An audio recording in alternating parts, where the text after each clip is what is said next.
જવાબદારી સોંપાઈ ગઈ સાહેબ પૂછશે કેમ જવાબ આપશે? સાહેબ એવું કઈ પૂછે જ નથી. સાહેબે તો મને જવાબદારી આપી જ આપી.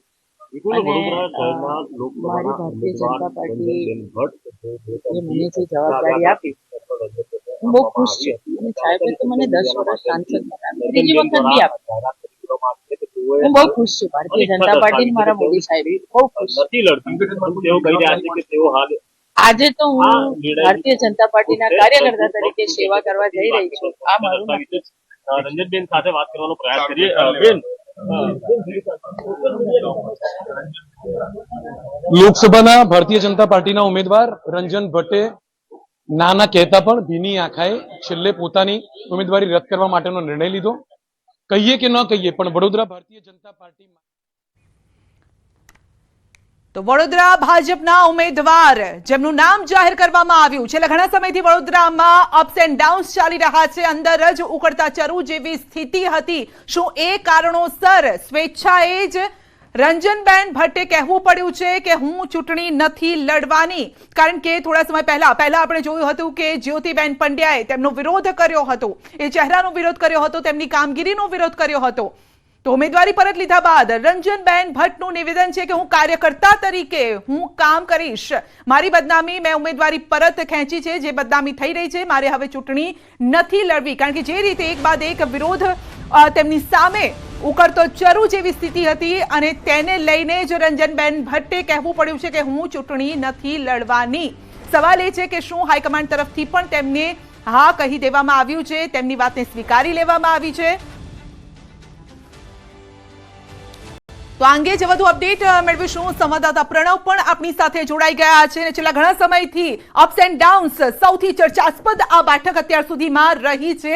અને પ્રણવ, આવું કદાચ પહેલી વખત આપણે આ રીતે જોયું હશે આ પ્રકારની છેલ્લી ચૂંટણીઓમાં કે અંદર જ વિરોધ થતો હોય અને આ સૌથી સેફ સીટ મનાય છે બીજેપી માટે.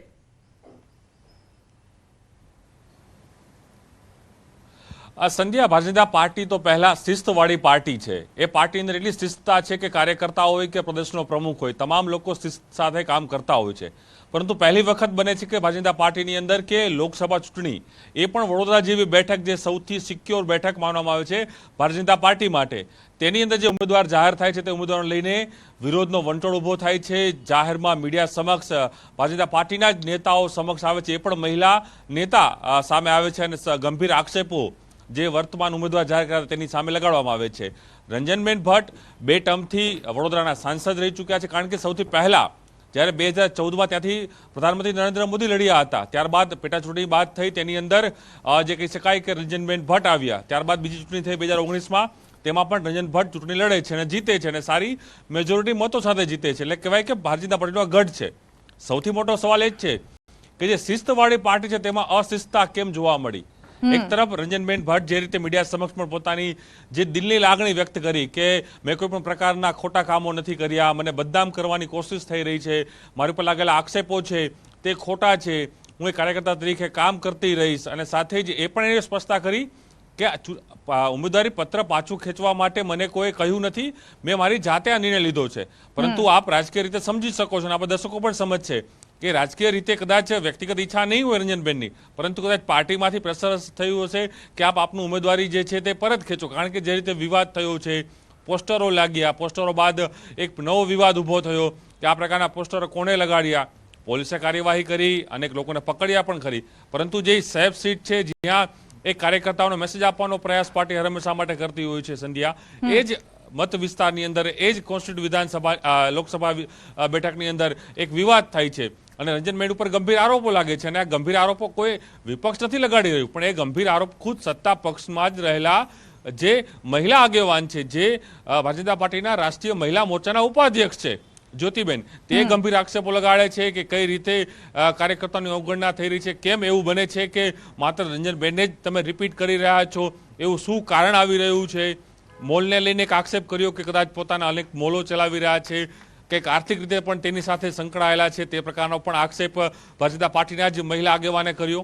ત્યારબાદ એક સિનારીઓ ચાલી રહ્યો હતો. ત્યારબાદ એક પોસ્ટર વોર ચાલે છે. વડોદરાના અલગ અલગ વિસ્તારની અંદર પોસ્ટરો લાગે છે, તેમાં મોદી રંજન તેરી ખેર નહીં, મોદી તેરી બેર નહીં, અને ટૂંકમાં જે અલગ અલગ પ્રકારના પોસ્ટરો લાગે છે, ક્યાંક ટાર્ગેટ કરવામાં આવે છે રંજનબેનને, તો સાથે જ ભારતીય જનતા પાર્ટીને એ પણ કહેવામાં આવે છે કે ભાજપ સાથે અમે રહેલા છીએ, ભાજપ સાથે અમે સતત જોડાયેલા રહીશું. રંજનબેનની પણ વાતમાં આ જોવા મળી રહ્યું છે. રંજનબેન સતત કહી રહ્યા છે કે મને પાર્ટીએ કહ્યું નથી, પરંતુ આપણે સમજી શકીએ છીએ કે પાર્ટીના આદેશ બાદ જ કદાચ તેઓએ પોતાની જે અનિચ્છતા છે સોશિયલ મીડિયાના માધ્યમથી મૂકી, ત્યારબાદ તેઓ મીડિયા સમક્ષ આવ્યા. તેઓની આંખ નમ થઈ ગઈ હતી. એટલે પ્રણવ આને થોડું સમજવું પડશે. એક તો બે પોઈન્ટ આમાં છે. પહેલા હું પોઈન્ટની વાત કરું કે જ્યોતિબેન પહેલા જ કહી ચૂક્યા છે, આપણે હમણાં જ આપણે વાતચીત થઈ અને ત્યારે જ્યોતિબેને કહ્યું કે કદાચ હું નિમિત્ત બની છું. તો એવું હોઈ શકે પહેલો સુર, પહેલી જે જ્યોતિબેનનું કહેવું છે કે મેં હિંમત કરીને આ વાત કરી છે અને એ વાત કદાચ હાઈકમાન્ડ સુધી પહોંચી છે. ફક્ત એક આ વ્યક્તિ નહીં હોય, બીજા અનેક વ્યક્તિઓ હશે. આ એક કારણ હોઈ શકે છે એની પાછળનું.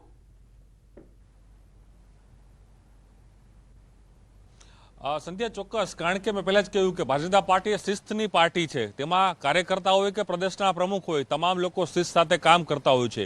કદાચ રાજ્ય સરકારના મંત્રીને પણ કદાચ ઇન્ટરવ્યુ દેવો હોય તો પણ પાર્ટીમાંથી સૂચના ના આવે ત્યાં સુધી કોઈ દઈ નથી શકતું, એ પ્રકારની સ્થિતિ હોય છે. કારણ કે તે શિસ્તમાં માને છે, એક ડિસિપ્લિનમાં માને છે પાર્ટી, અને તેના જ કારણે તેને કદાચ તેના કાર્યકર્તાઓની ફોજ આટલી મોટી છે. ચૂંટણી જીતવામાં વ્યૂહરચના પણ ભારતીય જનતા પાર્ટી એટલા માટે સફળ બને છે કે તે લોકોની એક શિસ્ત સાથે તે લોકો કામ કરે છે. જે રીતે જ ભારતીય જનતા પાર્ટીના જ એક મહિલા આગેવાન જ્યોતિબેન, એટલે ભારતીય જનતા પાર્ટી મહિલા મોરચાના ઉપાધ્યક્ષ, રાષ્ટ્રીય લેવલના નેતા, પ્રદેશ કક્ષાએથી કામ કરતા જે રીતે પોતે પણ જે જ્યોતિબેન કહી રહ્યા હતા કે મેં 20 થી 25 વર્ષ આ પાર્ટીમાં કામ કર્યું, મેં મારા સંતાનો, મારા પરિવારોને મૂકીને પણ અલગ અલગ વિસ્તારોમાં પ્રવાસ કર્યો, લોકો સાથે કામ કર્યું, ત્યારે આ પાર્ટી આટલી ઊભી થઈ છે. પાર્ટી કાર્યકર્તાઓથી આ પાર્ટી આટલી મોટી બની છે, એ વાત કરે છે. એટલા ઉપરથી જ એક સવાલ થાય છે અને એ જ પ્રેશરાઇઝ થયું છે. કારણ કે જે રીતે એક મહિલા આગેવાન સામે આવે અને એક આખી વાત ઊભી કરવામાં આવે કે જે રીતે આ માહોલ ઊભો કરવામાં આવે કે ભાઈ આ રીતની સ્થિતિ છે, લોકો નારાજગી છે અને હું ખુલ્લે આવીને બોલું છું, કદાચ એ પણ એક હિંમતનું કામ હતું. કારણ કે પાર્ટીમાં હવે આપ જોયું કે જેવા જ્યોતિબેન આપને રોકવા ઈચ્છીશ, રંજનબેને શું કહ્યું છે આ સ્ટેટમેન્ટ, જે કારણ કે ઓફિશિયલ જે વાત કરવામાં આવી છે, પહેલા તો એમણે ટ્વીટ કરીને માહિતી આપી છે ને ત્યારબાદ તેમણે શું કહ્યું છે તે પણ જાણીએ.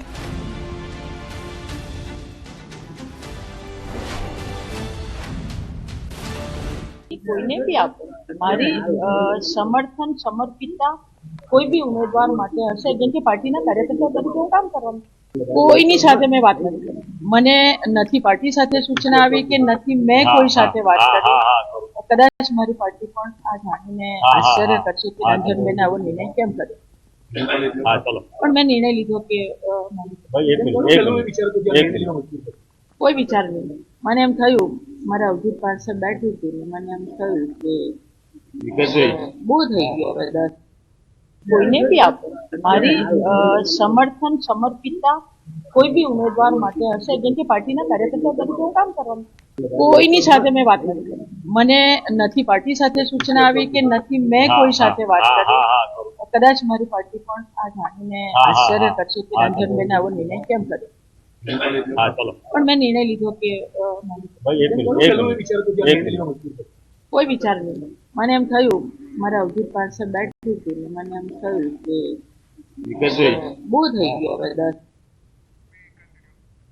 તો રંજનબેનનો આ છેલ્લો શબ્દ બહુ ધ્યાનથી સાંભળજો કે બહુ થઈ ગયું. જો કે ટિકિટ આપી ત્યારે આ જ રંજનબેન ખુશ હતા. આ સાથે જ તેઓ એક ખુશી પણ મનાવતા હતા તેમના કાર્યકર્તાઓ સાથે. આ સાથે જ તેમણે કીધું કે આ લીડ પણ અમે વધારીશું, અહીંયાથી 5 લાખ નહીં પરંતુ એનાથી પણ વધારે અમે લીડથી જીતીશું. તેઓ દાવો ખુદ ઉમેદવાર એટલે કે રંજનબેન ભટ્ટ કરી રહ્યા છે. અને હવે એવું શું થઈ જાય છે કે તેમણે પોતે જ ઉમેદવારી પાછી ખેંચવી પડે છે. સવાલ એ છે, કારણ કે પ્રણવ આપણે છેલ્લા ઘણા દિવસોથી જોઈએ છે, પહેલા જ્યોતિબેનનો આ વિરોધ સામે આવ્યો, ત્યારબાદ તેમની ઉપર પક્ષે એક્શન લીધું, ત્યારબાદ આપણે જોઈએ છે કે કેતન ઇનામદાર જેઓ પોતે નારાજગી દર્શાવે છે અને તેઓ પણ રાજીનામાની વાત કરે છે, ત્યારબાદ ગાંધીનગરથી તેમને તેડું આવે છે અને એની પાછળ પણ ક્યાંક વાત એ જ હતી, જો કે વાત તો એ પ્રકારની હતી કે રંજનબેન ભટ્ટની ફેવરમાં છે.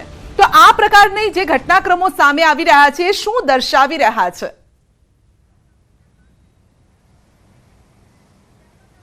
સંધ્યા, એ માની શકાય કે જે રીતે ભારતીય જનતા પાર્ટીમાં ડિસિપ્લિન છે, પરંતુ ડિસિપ્લિન સામે પણ અશિસ્તતા અહીં જોવા મળી રહી છે, કારણ કે જે નેતાઓ છે એક પછી એક બહાર આવી રહ્યા છે, ક્યાંક પાર્ટીની સામે પોતાની વાત છે તે મૂકી રહ્યા છે.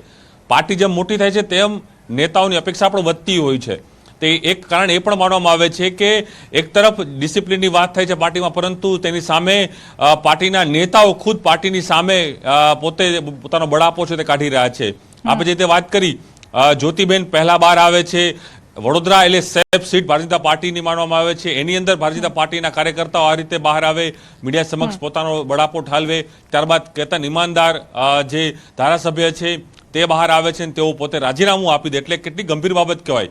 વિપક્ષ રાજીનામું આપે તો આપણે સમજીએ છીએ, પરંતુ સત્તા પક્ષનો જ કોઈ ધારાસભ્ય રાજીનામું આપવાની વાત કરે, અધ્યક્ષને રાજીનામાનો પત્ર મોકલી દે, એટલે ચોક્કસ ક્યાંક આંતરિક અંદર જે કલહ છે ક્યાંક ચાલી રહ્યું છે, તે ધીમે ધીમે બહાર આવી રહ્યું છે. બિલકુલ. તો અંદરનો જે ઉકળતો ચરુ છે હવે એ બહાર આવી રહ્યો છે, ખુલીને લોકો બોલી રહ્યા છે, અને એ જ કદાચ આ કારણ હોઈ શકે છે.